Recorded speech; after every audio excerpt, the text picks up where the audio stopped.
देखो यदि आमी प्रत्येकटा स्टेपर एक डेफिनेट हाइट धरे नी धरे नाओ এই স্টেপটার हाइट h नेक्स्ट স্টেপটারও height h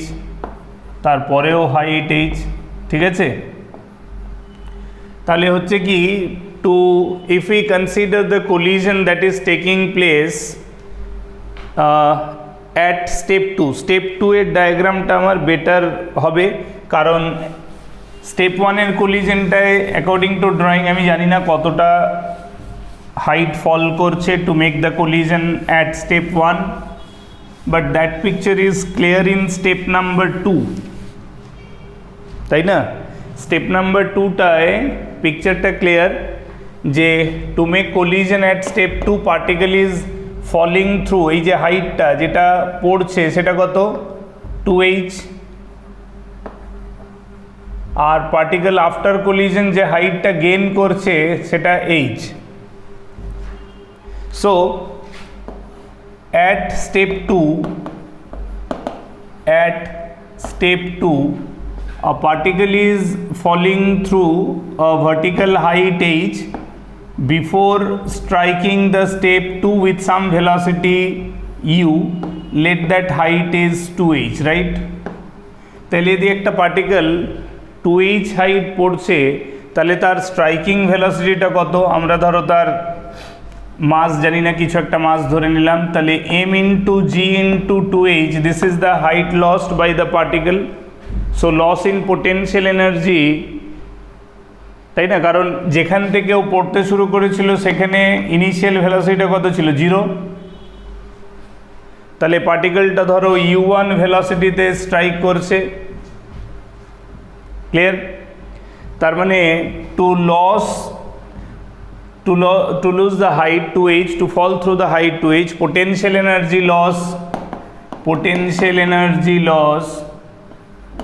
is equal to kinetic energy gain. We can use this concept, so that will be half mu1 square. So from this we can calculate the value of u1 square is equal to 4gh. That means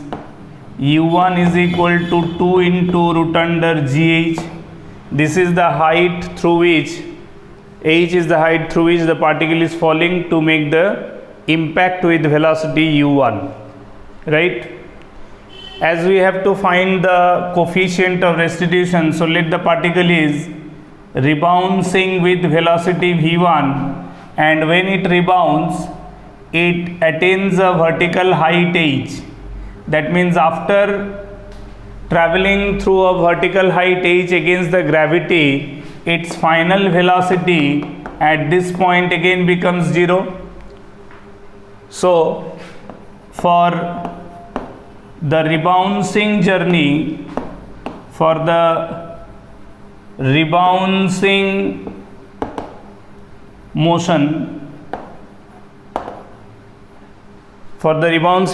we can write down the particle is rebouncing with kinetic energy half mv1 square and gaining potential energy just half mgh because after rebounds it gains the height h whereas it falls through height 2h তাই না 2h height পড়লো আর h height gain করলো তাহলে আবার আমরা v1 স্কোয়ারটাকে লিখে দিতে পারছি 2gh তার মানে v1 is under root of 2gh এবার একটা জিনিস ধরো আমার দরকার ছিল কোফিশিয়েন্ট অফ রেস্টিটিউশন তা আমরা জানি যে coefficient of restitution is basic principle v2 minus v1 by u1 minus u2 তাই না তাহলে এখানে আমি যদি স্ট্রাইকিং বডিটাকে ফার্স্ট বডি ধরি আর যে সারফেসটা হিট করছে সেটা যদি সেকেন্ড বডি হয় স্ট্রাইকিং বডিটা যদি ফার্স্ট বডি হয় আর যে বডিটা হিট করছে মানে স্টেয়ার কেসটা সেটা যদি সেকেন্ড বডি হয় তার মানে সেকেন্ড বডি মানে স্টেয়ার কেস তার স্ট্রাইকিংয়ের আগেও কোনো ভেলোসিটি ছিল না পরেও কোনো ভেলোসিটি নেই তাই তো তার মানে স্ট্রেটওয়ে v2টা 0 মাইনাস v1টা হবে মাইনাস v1 কেন মাইনাস v1 কারণ আমি যদি টুয়ার্ডস দ্য স্ট্রাইকিং প্লেনটাকে পজিটিভ ধরি তাহলে away from the plane negative, তাহলে V1টা away from the striking plane যাচ্ছে, তাহলে মাইনাস অফ মাইনাস, এটা তো কনসেপচুয়াল ফর্মুলার মাইনাস, আর এটা U1 মাইনাস U2টা জিরো। এবার দেখো আমি U1টাও বার করে নিয়েছি যে ভেলোসিটি নিয়ে পার্টিকেল স্ট্রাইক করেছিল, আর রিবাউন্সিংটাও বার করে নিয়েছি যে ভেলোসিটি নিয়ে পার্টিকেল রিবাউন্স করেছিল আফটার কোলিশন। তাহলে সব দেখলে it is V1 by U1,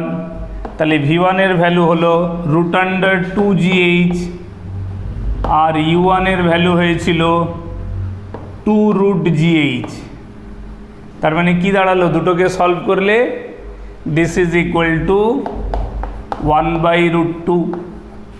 this is just equal to 1/√2। তার মানে আমরা জানতে পারলাম যে coefficient of restitution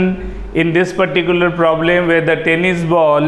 is striking the each step of the staircase and rebounding up to the height of the previous step,